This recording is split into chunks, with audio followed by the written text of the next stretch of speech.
I found out my father's weird obsession and it is tearing our family apart. So, my dad has always been a kind of strange guy, but I never really noticed. I was used to it, and that's who he is. He isn't mean but doesn't talk much, is very busy with work, and doesn't seem to be interested in anyone's life. When I was a kid, our relatives stopped visiting. My dad wasn't in contact with his family, but my mom used to be around a lot. Then they stopped. I remember hearing my mom fighting with her parents a couple of times. I gathered they didn't like my dad. I haven't seen my cousins in years. We used to be close as kids. I was never one for social media, but recently reactivated my Facebook and decided to look up some of my relatives on a whim. I messaged my cousin I was closest to, also my aunt. My cousin didn't seem to know why we hadn't seen each other, but my aunt said I should ask my mom. It wasn't the sort of thing I should hear from her. Mind you, I'd asked my mom before a few times. She'd always said they were too busy to visit. I was really confused and we ended up having a long conversation yesterday. I had to insist on a real answer.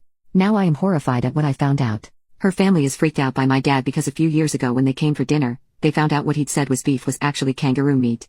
My mom had specifically gone out of her way to make the meal herself because she knew my dad had done this before, so she banned him from cooking, but he secretly swapped the meats during some point she wasn't in the kitchen.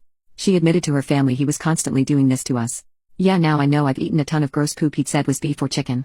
And whenever I didn't like something, it was probably because it wasn't what he said. She told me he's been obsessed with trying exotic meats for years. Now, looking back, I remember times I saw weird unlabeled meat packages in the basement freezer. I just never thought to inspect them. She said he had spent thousands and thousands of dollars getting them. They are rare and cost a lot, plus travel costs, and paying off his contacts who pass information about where he can find whatever he's looking for.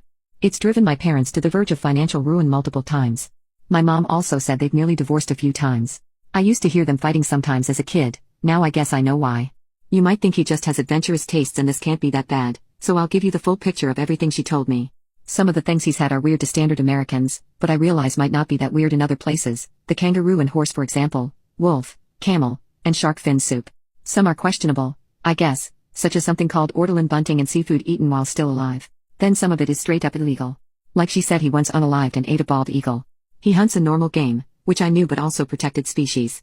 He's obtained bushmeat, meat from African wildlife that's illegally imported here. This includes stuff like rats, various monkeys, chimpanzees, apes and gorillas, pangolins, porcupines, civets, and giraffes. From what my mom knows, he bought these from some markets in NYC that sold it in immigrant communities. It became even worse with other exotic animals. He has gone so far as to travel to other countries specifically to hunt/get meat from particular animals. These have included zebra, cheetah, elephant, hippo, Bengal tiger, and endangered rhino, in places in Southeast Asia and Africa. He went to the Caribbean to hunt and eat dolphins.